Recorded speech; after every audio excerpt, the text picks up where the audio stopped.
She's so sweet. He's soured on the idea. They're all pretty bitter about that. To be sweet, to be sour, to be bitter. We all, I think, have a pretty intuitive idea what these metaphors mean.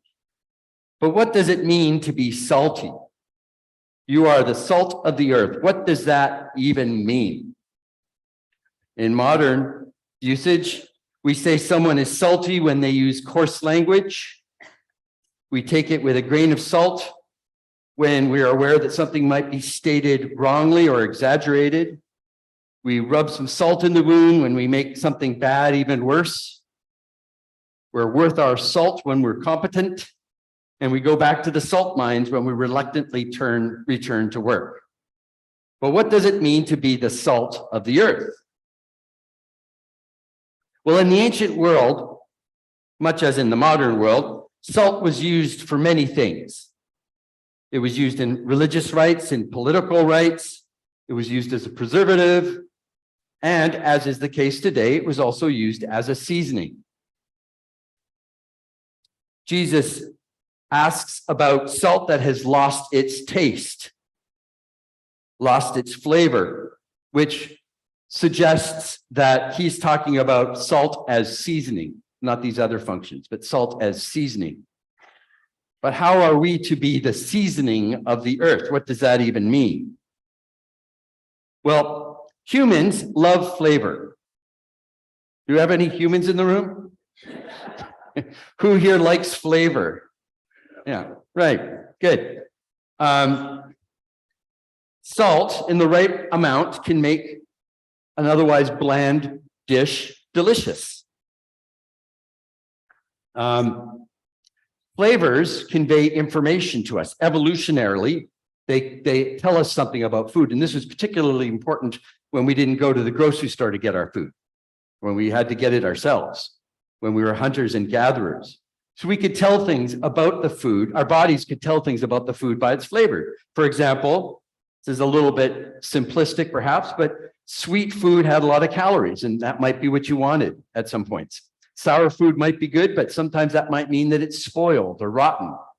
Bitter food might also be good, but it could also be poisonous. And salty food often had abundance of vitamins and minerals.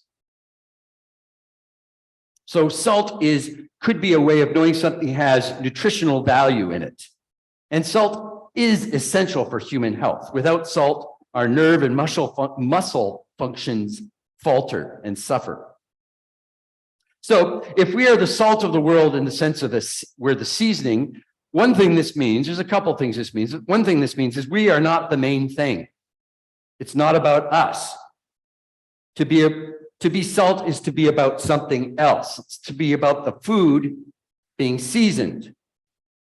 No one wants to eat just a bowl of salt. But a little salt on something else can make it tastier. So the salt is all about the stews, the veggies, the soup or whatever to make it more delicious. So we're not to be, in as much as we're salt, we're not about ourselves, we're about making the world better.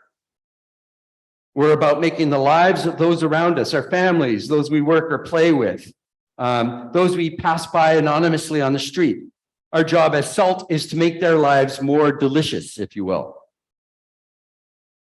So while salt has the effect of making other foods saltier, it does not have the effect of turning other foods into salt. And salt doesn't just magically turn things into salt. So our responsibility then, again, as the salt of the earth, is not to make everybody like us. It's not to turn everybody into salt. So in other words, what that means is we don't succeed merely when someone becomes a Christian or an Anglican, but we do succeed when something in our lives helps someone else become a little bit more truly themselves, a little closer to their truest and best versions of themselves. Our job as salt is, again, to enhance the lives of others. And that's what salt does when it's at its best. While salt is essential, typically in our culture, we get too much of it. And this can lead, my doctor warns me of this regularly, can lead to high blood pressure. which makes me ask the question, if we are the salt of the earth, does that mean we're giving the earth hypertension? Now, of course, Matthew wasn't thinking about high blood pressure. Now, nevertheless, the metaphor of salt has a certain moderation, a demand for moderation built right into it. Again, nobody wants to eat that pure bowl of salt. That's just not even appealing. And as much as I like salt on things, that's just simply too much salt. And even on a lesser degree, too much salt can ruin a meal. It can ruin something. The old adage, it's easier to put it in than to take it out. So you can ruin an otherwise perfectly good meal by too much salt. And if the first thing we notice about something is its salt content, it's a good indication that there's too much salt in that. All of this is to say that I believe our lives as salt of the earth is not measured by our size, by how many we are, as if more salt is always better.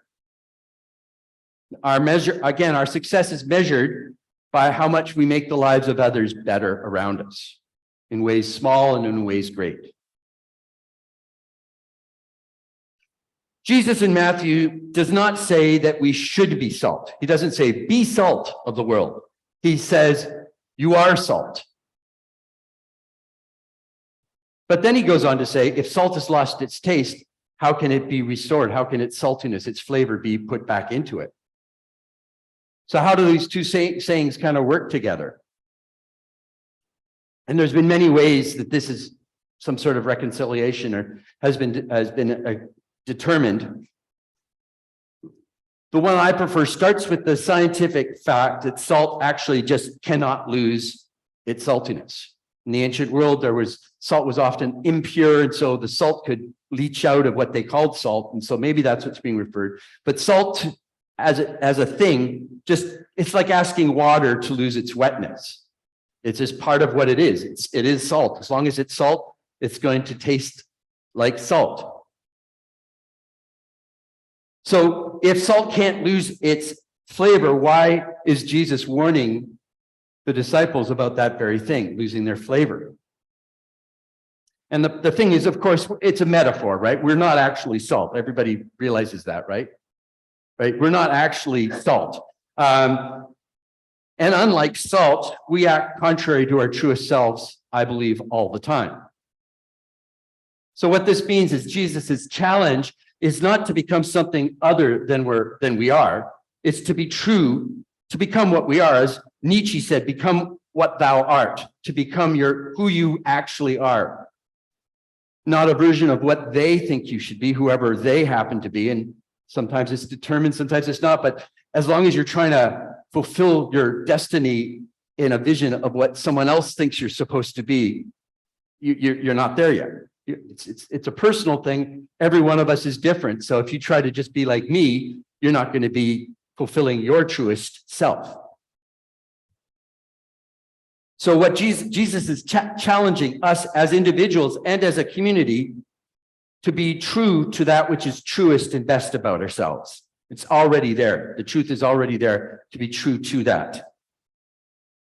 So to be the salt of the earth then is to be who we are and to live out our lives according to who we actually truly and most according to the best reality of God, who we are.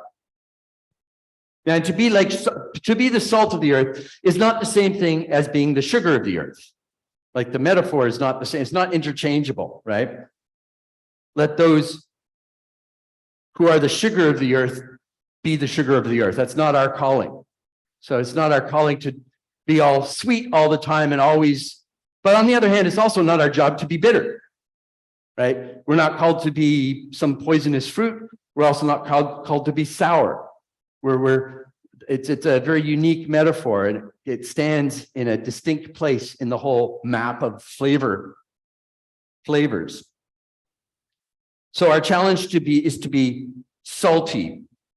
And it's not to try and get everyone else to be salt, but it's to use our saltiness, our distinctiveness, what makes us special as a community and as individuals, to the benefit of those out in the world, to the benefit of those in our lives. And this is exactly what Jesus has done for us. He was salt. He made our lives better. And now our desire and our mission is to make those lives of those around us better in the power of the Spirit. And may it always be so. Amen.